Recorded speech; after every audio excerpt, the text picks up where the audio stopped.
big time road trip for you guys this past weekend. 5 long days on the road. Everybody's bringing up the chance to build as a team. So I think all things considered, 2 wins in team building is a pretty perfect weekend for you. Yeah, it was great. We played really well on the weekend. Unfortunately gave up a couple goals that we probably uncharacteristic, but on the road it's always tough, right? And so kind of having to respond from those was really good, and to get the 5 goals on Thursday was great, and then follow up with 2, and quite honestly we could have had a few more on Sunday. I think if it wasn't so hot and miserable as it was, a few more going than that. But we played really well on the weekend, and then got some time to spend with the team and do some team activities. Was really great, just what the doctor ordered, and certainly I think sets it up to finish up non-conference. So you got one more weekend of non-conference play. What do you think you've learned from this team that you may not have known? What's one thing you want to see improve before you do hit the ground running in SEC? Yeah, I think we're just continuing to come together and playing really well. And what I'm seeing out of these non-conference games is how deep we are. I mean, we're able to go 15, 16, 17 players deep on a regular rotation, which we've never had before. So that's great. And then I think we got to continue to defend a little bit better. Our midfield defending needs to continue to improve.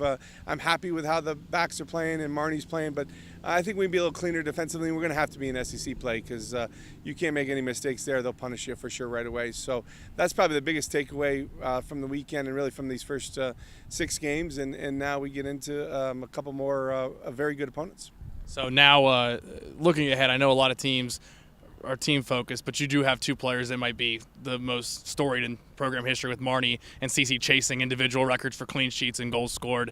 What have they meant to the program just overall, and what's it going to be like for you and for them once they maybe do achieve those records? Yeah, those are special achievements, right? When you're talking about knocking off Rafa Sosa for the most goals that Cece's got a chance to do is really special. She's still playing professionally and making great money and one of the top players for Brazil. I mean, she was a special player, and that thought that Cece's going to beat that just shows you the class that she's in. I mean, and Cece's a great teammate, great leader, and has been great for us really her whole 4 years. So she's in special company for sure. And then Marnie is going to, hopefully knock off Kelly McCormick's record, who again was a great goalkeeper for us for 4 years, and Marnie deserves that record because she's played that well to be in the class with Kelly and the top goalkeepers that ever played here. So Marnie's just 5 years of just consistency and hard work, and I love her. I don't know what it's going to be like without her. I tell you, it's going to be strange to not have her around. But we've got plenty more games. I don't want to think about that quite yet.